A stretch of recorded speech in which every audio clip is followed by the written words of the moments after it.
مرحبا بكل المتابعين الكرام. نوافيكم بأحوال طقس الجزائر أو بنشرية خاصة لدرجات الحرارة وحالة البحر خلال يوم غد الأربعاء 29 جويلية 2026.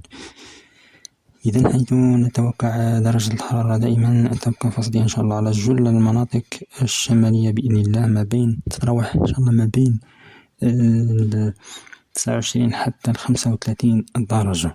أما المناطق الصحراوية فمن الغرب إلى الشرق راح تتراوح إن شاء الله ما بين 42 إلى 47 درجة.